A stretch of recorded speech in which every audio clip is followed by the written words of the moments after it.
ভারত যে টোপটা দিয়েছে আপনাকে, এই টোপ আপনি ইতিমধ্যে গিলে ফেলেছেন কিনা, এবং এই টোপের অংশ হিসেবে জামাতের সাথে দূরত্ব তৈরি হচ্ছে কিনা।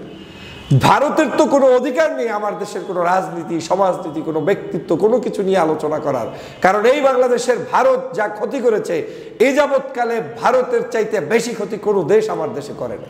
বিএনপির সাথে জামাতের দূরত্ব এবং বিএনপির সাথে ভারতের একটা সম্পর্ক স্থাপন, কারণ ওরা জানে যে বিএনপি এবং জামাত যদি এক হয়ে যায় তাহলে শক্তিশালী থাকবে, বাংলাদেশ একটা ভালো অবস্থানে থাকবে, বাংলাদেশের রাজনীতিতে আওয়ামী লীগ অপ্রাসঙ্গিক হয়ে যাবে। এখন ভারত সে কারণে বিএনপির পিঠের উপরে চড়ে, মাথার উপরে বসে বাংলাদেশের রাজনৈতিক অঙ্গনে অস্থিরতা তৈরি করে। কিন্তু হঠাৎ করে এই জামাত এবং বিএনপির এই শত্রুতাটা এরা শুরু করিয়ে দিয়েছে কেন? এখন আপনার এই গবেষণা মিলে যাচ্ছে যে মূলত ভারতকে দেখাতে হবে যে বিএনপির সাথে জামাতের কোনো সম্পর্ক নেই। তো দেখাবে কে? তারেক রহমান? না, দেখাতে হলে দেখাতে হবে এই সকল আদা পাগলা সিস্টেমের কিছু নেতাদেরকে দিয়ে। আমার দেশের সম্পূর্ণ 16টা বছর যে অত্যাচার, জুলুম, নির্যাতনের সবকিছুর মাস্টার মাইন্ড ছিল তারা, এবং আওয়ামী লীগের হাত থেকে এগুলো করিয়ে দিয়েছে। আজও এই আওয়ামী লীগকে পুনর্বাসন করার জন্যই কিন্তু ভারত উঠে পড়ে লেগেছে যে কোনো মূল্যে দ্রুত সময়ের মধ্যে একটা নির্বাচন করে দিয়েই, যাতে করে তিনি কাউকে না কাউকে আবার চালাতে পারেন, শর্ত জুড়িয়ে দিতে পারেন, এবং ওই শর্তের বেড়াজালে পরে এদেশের মধ্যে অনৈক্য তৈরি হবে। এই অনৈক্য তৈরির উপর ভিত্তি করেই আওয়ামী লীগকে পুনর্বাসন করা হবে। বিএনপিকে জামাতের সঙ্গ ত্যাগ করলেই বিএনপির সাথে ভারতের সম্পর্ক বাড়বে এবং তাদের মধ্যে বন্ধুত্বসুলভ পরিবেশ তৈরি হবে। বাংলাদেশের সাথে ভারতের সম্পর্ক নেই দীর্ঘদিন পর্যন্ত, কিন্তু বাংলাদেশের একটি রাজনৈতিক দলের সাথে ভারতের সম্পর্ক ছিল গত 16 বছর পর্যন্ত, তার নাম বাংলাদেশ আওয়ামী লীগ। 5ই আগস্টের পরে আওয়ামী লীগ বাংলাদেশ থেকে বিতাড়িত হয়েছে, শেখ হাসিনা বাংলাদেশ থেকে বিতাড়িত হয়েছে, কিন্তু ভারত বসে নেই ভারতের সেই কূট কৌশল বাংলাদেশে চাপিয়ে দেওয়ার জন্য। তারা যে কোনো মূল্যে পরবর্তী পরিস্থিতিতে তারা রাজনীতিতে টিকে থাকতে চায়, আর টিকে থাকার কারণ হিসেবেই তারা আমাদের রাজনৈতিক দলগুলোর মধ্যে বিভিন্ন ধরনের বিভাজন তৈরি করে কাউকে রাজনীতিতে ক্ষমতায়ন করার জন্য, কাউকে রাজনীতিতে ভেনিশ করে দেওয়ার জন্য, কাউকে রাজনীতিতে উত্থান ঘটানোর জন্য, যাকে যেটা বুঝিয়ে যার জন্য যেটা করা দরকার সেই কাজ ভারত অব্যাহত রাখছে। তার মধ্যে অন্যতম হচ্ছে যে ভারত এখন চায় যে বাংলাদেশে জামাত ইস্যুতে বিএনপির সাথে জামাতের কোনো সম্পর্ক থাকতে পারবে না। বিএনপির প্রথম শর্ত বিএনপিকে দেওয়া হয়েছে যে বিএনপি তোমাকে জামাতের সঙ্গ ত্যাগ করতেই হবে। তুমি যদি আমার সম্পর্ক চাও, আমার সাথে তোমার ভালো অবস্থান চাও, কাজ একটাই, তোমার সঙ্গ ত্যাগ। মানে জামাত ইসলামের সাথে তোমার কোনো জোট, জামাত ইসলামের সাথে তোমার কোনো অ্যালায়েন্স, জামাত ইসলামের সাথে তোমার কোনো কথোপকথন, আলোচনা, এটা থাকবে না। শুধু তাই নয়, জামাত যে তোমার নাই সেটা প্রমাণের জন্য তোমাকে এমন কিছু করতে হবে যেটা করলে আমরা বুঝতে সক্ষম হব যে আসলেই জামাতের সাথে এই বিএনপির কোনো সম্পর্ক নেই। মূলত ভারত 5ই আগস্টের পরে তাদের নতুন একটি ফর্মুলা শুরু করেছে, সেটা হচ্ছে যখন দেখেছে যে এই মুহূর্তে আওয়ামী লীগকে আর বাংলাদেশে আপাতত প্রতিষ্ঠিত করার তাদের হাতে কোনো স্কোপ নেই। 5ই আগস্টের পরে বাংলাদেশে এমন কিছুর পরিবর্তন হয়েছে যে এখানে চাইলেই আওয়ামী লীগকে আপনি পুনর্বাসন করতে পারবেন না। তো আওয়ামী লীগ নাই, কিন্তু আওয়ামী লীগ কাউকে না কাউকে তো বানাতে হবে। বাংলাদেশের আওয়ামী লীগের কাছ থেকে যেভাবে অন্যায়ভাবে বিভিন্ন ধরনের চুক্তি করে বিনা চুক্তিতে দেশটাকে লুটেপুটে খেয়েছে, এখন তাদের মূল উদ্দেশ্য হচ্ছে যে কাউকে এখানে সেট করতে হবে। তো তারা এখন বিএনপিকে টার্গেট করেছে, এজন্য তাদের কাছে একটা ধারণা হয়েছে যে বাংলাদেশ জাতীয়তাবাদী দল স্বাভাবিকভাবে আগামীর রাজনীতিতে সর্ববৃহৎ দল, তিনি ক্ষমতার কাছাকাছি চলে এসেছেন এবং ক্ষমতায় চলে আসবেন, থাকবেন। সে কারণে বিএনপিকে টার্গেট করে এখন বিএনপির উপরে তাদের বিভিন্ন শর্ত আরোপ করা শুরু হয়েছে। আমি আপনাদেরকে একটি কঠিন কথা শুনে রাখতে চাই। এই একই জিনিস আজকে না, 2004 সালের সেই পরবর্তী সময়, মানে 6 সালের পরবর্তী সময় থেকে, বিশেষ করে 4 থেকেই, এই তৎকালীন সময়ে 4 দলীয় জোট ছিল, জামাত, বিএনপি, ইসলামী ঐক্য জোট, জাতীয় পার্টি, ভিন্ন আরেকটি জাতীয় পার্টির অংশ। তো তাদেরকে তখন কিন্তু ভাঙার জন্য ভারতের পক্ষ থেকে বিভিন্ন ষড়যন্ত্র করা হয়েছে। বিশেষ করে আওয়ামী লীগের পক্ষ থেকে অনবরত ষড়যন্ত্র ছিল যাতে করে এই জোটটা ভেঙে যায়। সে কঠিন সময়ও কিন্তু তারা জোট রক্ষা করেছে। 2013 সালে সে সময় এই শাহবাগ তৈরি করেছে। মূল উদ্দেশ্য ছিল যে জামাতের সাথে বিএনপির যত দূরত্ব তৈরি করা যায়, এবং এই পরিকল্পনাটা বাস্তবায়ন করতে তখনও পারেন নাই বিধায় তখনকার সময়ে জেল, জুলুম, অত্যাচার, ফাঁসি সব কিছু হয়েছে। বাংলাদেশে এখন এই 24-25-এ এসে তারা সফল হচ্ছে যে বিএনপি এবং জামাতের দূরত্ব আরও যাতে বাড়ানো যায়, কারণ যেটা তারা চেয়েছিল 24 বছর আগে কিংবা 15 বছর আগে, সেটা এখন তারা নতুন করে বাস্তবায়ন করার জন্য বাধ্য হচ্ছে। মানে এটা তাদের পরিকল্পনায় হচ্ছে তা নয়, এখন তারা যেহেতু শেখ হাসিনা তাদের হাতে আর নেই, এখন তারা এই জামাত এবং বিএনপির সম্পর্ক দূরত্ব সৃষ্টি করে এটার একটি বেনিফিট তারা ঘরে তুলতে চায়। তাহলে জামাত কেন ভারতের এত বড় টার্গেটে পরিণত হয়েছে? আমার এই জিনিসটা বুঝে আসে না যে জামাতের সাথে আপনার বিএনপির সম্পর্ক থাকতে পারে কিংবা না পারে, সে নিয়ে ভারতের মাথা ব্যথার কারণটা কি? ভারতের মাথা ব্যথার কারণ আছে।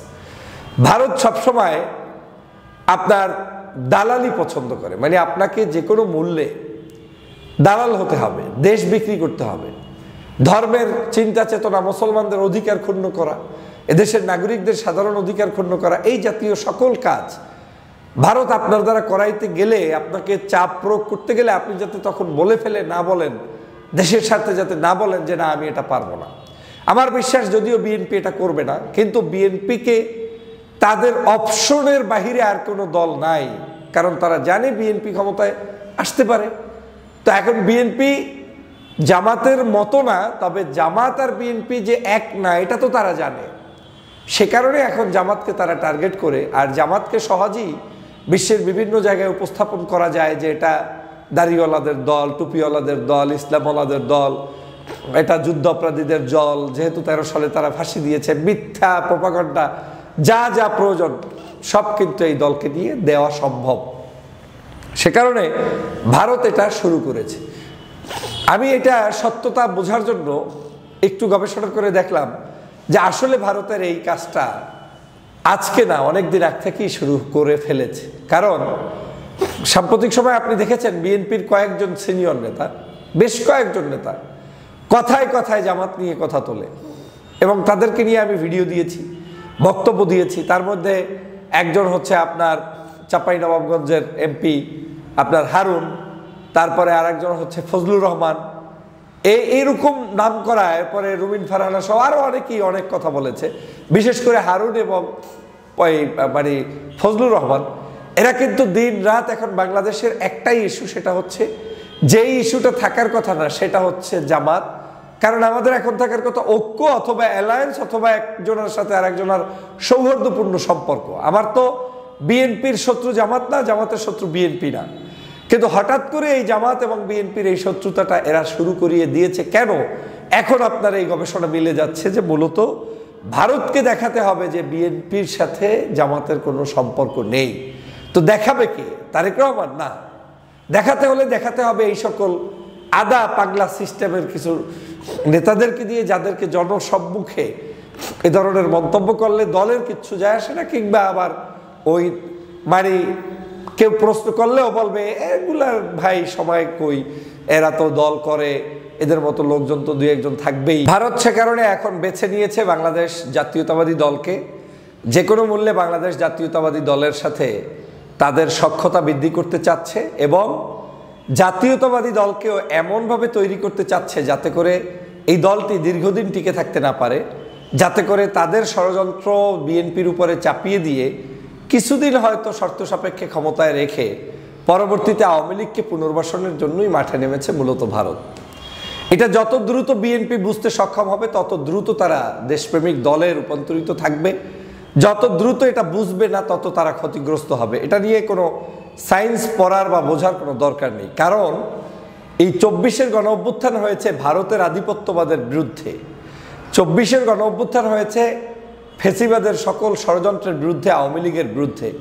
তো 24 কিন্তু শুধু শেখ হাসিনার বিরুদ্ধেই হয়েছে এমনটা না, সমগ্র যারাই আমার উপরে জুলুম করেছে, অত্যাচার করেছে, সকলের বিরুদ্ধে আমাদের এই আন্দোলন ছিল, এবং আন্দোলন কিন্তু সফল হয়েছে। ভারত কিন্তু এখানে এমনভাবে একটা চটবাগাত খেয়েছে যে তাদের এখানে তারা বুঝে ওঠার আগেই সব কিছু তাদের ধ্বংস হয়ে গিয়েছে। যাই হোক, বিএনপির সঙ্গে প্রধান শর্তই হচ্ছে এখন জামাতকে সঙ্গ ত্যাগ করতে হবে।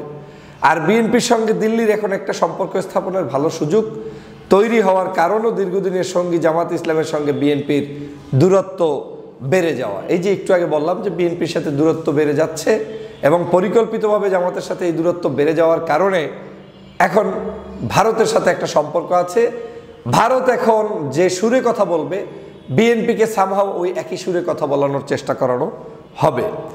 ভারতের দিক থেকে সম্পূর্ণ অন্য একটি কারণেও বিএনপির সঙ্গে দিল্লির এখন একটা সম্পর্ক স্থাপনের ভালো সুযোগ তৈরি হয়েছে, কারণ দীর্ঘদিনের সঙ্গী জামাত ইসলামের সঙ্গে বিএনপির দূরত্ব বাড়ছে।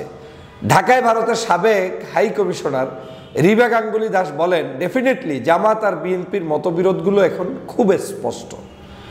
ওনাদের একজন বড় নেতা এটাও বলেছেন যে কোনো অ্যালায়েন্স হওয়ার সম্ভাবনা নেই। তো আমি নিশ্চিত যে এই ডেভেলপমেন্টগুলো ভারত সরকার নিজেদের তরফ থেকে খুব সতর্কতার সাথে দেখছে ও অ্যাসেস করছে। বাপরে বাপ, মানে এটা কি আবার একটা ডেভেলপমেন্ট? বিএনপির সাথে জামাতের সাথে সম্পর্ক হবে না, ভারত সেটা অবজার্ভ করছে। এই যে অ্যালায়েন্সটা হবে না সেটা ভারত প্রত্যক্ষ পরোক্ষভাবে অবজার্ভ করছে এবং তারা অবজার্ভ করে এটা নিশ্চিত হচ্ছে যে এটা একটা ভালো ডেভেলপমেন্ট, মানে এটা উন্নতি হচ্ছে, এটা অনেক মানে পরিবর্তন হচ্ছে। এই পরিবর্তনের জন্য তারা সতর্কতার সাথে তারা সেটাকে অ্যাসেস করছে। চিন্তা করে দেখেন কত বড় একটা রাষ্ট্র যারা বাংলাদেশের স্বাধীনতা সার্বভৌমত্ব সব ধ্বংস করে দিতে চায়। ভারতের পররাষ্ট্র মন্ত্রণালয়ের বাইরেও কোনো দেশের অভ্যন্তরীণ রাজনীতিতে হস্তক্ষেপ করার এমনিতেই কোনো কারণ নেই, তবে বাংলাদেশের ক্ষেত্রে পরিস্থিতি অবশ্যই কিছুটা ভিন্ন। ভারতের পররাষ্ট্র সচিব ঢাকায় গিয়ে কোনো রাজনৈতিক দলকে নির্বাচনে যোগ দেওয়ার অনুরোধ জানিয়েছেন, এমনও নজির আছে। দেখেন, তারা কিন্তু আমাদের দেশের একদিকে পররাষ্ট্রনীতিতে তাদের দেশের থেকে ভিন্ন দেশে হস্তক্ষেপ করার নিয়ম নাই, এটা কাগজ কলমে বর্ণনা করলেও 2014 সালের নির্বাচনে তখনকার আমি বারবার যেগুলো টকশোতে বলতাম, পররাষ্ট্র সচিব সুজাতা সিং কিন্তু এই ঢাকায় এসে বিএনপি জাতীয় পার্টির শীর্ষ নেতৃবৃন্দের সাথে বৈঠক করেছিলেন। পরবর্তীতে জাতীয় পার্টি কিভাবে নির্বাচনে এসেছিলেন সেটা কিন্তু আপনারা ভালো করে জানেন। এবং এখনও এই যে জিএম কাদের কিছুদিন আগে 24-এর বাংলাদেশের নির্বাচনের আগে সবাই বলছে জাতীয় পার্টি নির্বাচনে যাবে না, কিন্তু ঠিকই জিএম কাদের কয়েকদিন ধোঁকা দিয়ে জনগণকে নির্বাচনে কিন্তু গিয়েছে। এবং তাকে সাংবাদিকরা প্রশ্ন করেছে যে আপনি কেন সংবাদ সম্মেলনে বলছেন না ভারতের সাথে আপনার কি হয়েছে। উনি বলছে ভারতের পক্ষ থেকে কিছু না বললে আমার পক্ষ থেকে বলার কোনো সুযোগ নেই, ওনার মুখ বন্ধ। তো ধরে নেন যে বাংলাদেশের রাজনীতিতে এখন ভারত একটা জিনিসই চায়, সেটা হচ্ছে বিএনপির সাথে জামাতের দূরত্ব এবং বিএনপির সাথে ভারতের একটা সম্পর্ক স্থাপন। কারণ ওরা জানে যে বিএনপি এবং জামাত যদি এক হয়ে যায় তাহলে শক্তিশালী থাকবে, বাংলাদেশ একটা ভালো অবস্থানে থাকবে, বাংলাদেশের রাজনীতিতে আওয়ামী লীগ অপ্রাসঙ্গিক হয়ে যাবে। এখন ভারত সে কারণে বিএনপির পিঠের উপরে চড়ে মাথার উপরে বসে বাংলাদেশের রাজনৈতিক অঙ্গনে অস্থিরতা তৈরি করে আমাদের সাথে যে সম্পর্ক একে অপরের সেটাকে নস্যাৎ করে দিয়ে ওই 71-এর যুদ্ধ অপরাধী ওই মানে বিভিন্ন ইস্যু আবার পুনর্জন্ম দিয়ে বিতর্কিত মন্তব্য বক্তব্য বিএনপির মাধ্যমে দেওয়াতে চাচ্ছে, যার নজির ইতিমধ্যেই কিন্তু ওই যে আমি যে বললাম ফজলুর রহমান, এই যে আপনার হারুন, তারা কিন্তু এই এজেন্ডা বাস্তবায়ন করা শুরু করে দিয়েছে। অতএব বাংলাদেশ জাতীয়তাবাদী দলকে সিদ্ধান্ত নিতে হবে, আপনি কি জনগণের জাতীয়তাবাদী দল থাকবেন নাকি ভারতের জাতীয়তাবাদী দল থাকবেন। ভারতের জাতীয়তাবাদী দল হলে যেই পথে আওয়ামী লীগ এসেছে সেই একই পথে আপনি আসবেন, আবার আপনাকে যেতেও হবে। আর যদি দেশের জাতীয়তাবাদী দল যেটা আমরা চিনি আমরা জানি, তারেক রহমান, খালেদা জিয়া, জিয়াউর রহমানের দল, যেটা সত্যিই দেশপ্রেমিক আদর্শিক একটা দল, সেই দলের চিন্তা চেতনায় যদি দেশের মানুষকে সাথে নিয়ে চলতে চান তাহলে এই দলকে ধ্বংস কেউ করতে পারবে না। কিন্তু আমার প্রশ্ন হচ্ছে, ভারত যে টোপটা দিয়েছে আপনাকে, এই টোপ আপনি ইতিমধ্যে গিলে ফেলেছেন কিনা এবং এই টোপের অংশ হিসেবে জামাতের সাথে দূরত্ব তৈরি হচ্ছে কিনা। ভারতের তো কোনো অধিকার নেই আমার দেশের কোনো রাজনীতি, সমাজনীতি, কোনো ব্যক্তিত্ব, কোনো কিছু নিয়ে আলোচনা করার, কারণ এই বাংলাদেশের ভারত যা ক্ষতি করেছে এই যাবৎকালে ভারতের চাইতে বেশি ক্ষতি কোনো দেশ আমার দেশে করে না। আমার দেশের সম্পূর্ণ 16টা বছর যে অত্যাচার, জুলুম, নির্যাতনের সবকিছুর মাস্টার মাইন্ড ছিল তারা, এবং আওয়ামী লীগের হাত থেকে এগুলো করিয়ে দিয়েছে। আজও এই আওয়ামী লীগকে পুনর্বাসন করার জন্যই কিন্তু ভারত উঠে পড়ে লেগেছে যে কোনো মূল্যে দ্রুত সময়ের মধ্যে একটা নির্বাচন করে দিয়েই যাতে করে তিনি কাউকে না কাউকে আবার চালাতে পারেন, শর্ত জুড়িয়ে দিতে পারেন, এবং ওই শর্তের বেড়াজালে পরে এদেশের মধ্যে অনৈক্য তৈরি হবে। এই অনৈক্য তৈরির উপর ভিত্তি করেই আওয়ামী লীগকে পুনর্বাসন করা হবে। অতএব সতর্ক থাকতে হবে। যা রটে তা কিছু না কিছু বটে, এই কথাগুলো রাজনীতিবিদরা ভুলে গেলে চলবে না। আপনাদেরকে এটা মাথায় রেখে আগাতে হবে। আমি চাই বাংলাদেশের বিএনপি জামাত আলাদা নির্বাচন করুক, সমস্যা নাই, কিন্তু তাদের মধ্যে যে সুসম্পর্ক সেটা থাকতেই হবে। সম্পর্কের ব্যতিক্রম আপনি রাজনীতি করলে টিকে থাকতে পারবেন না। ভারতের কথায় আপনি রাজনীতি করলে দেশ ধ্বংস হয়ে যাবে। এ দেশটাকে রাখতে হবে এই দেশের মানুষের তথা আওয়ামী লীগের বিরুদ্ধাচরণকারী সকল রাজনৈতিক দল এবং মত এবং পেশার মানুষের মধ্যে একটি ঐক্য বিরাজ করতে হবে। যদি সেই ঐক্যটা স্থাপন করা যায় তাহলেই একমাত্র বাংলাদেশের পক্ষে শান্তি রক্ষা করা সম্ভব। আর যদি তা সম্ভব না হয় তাহলে বাংলাদেশ আগামী দিনে আরো ক্ষতির সম্মুখীন হবে। সবাইকে ধন্যবাদ।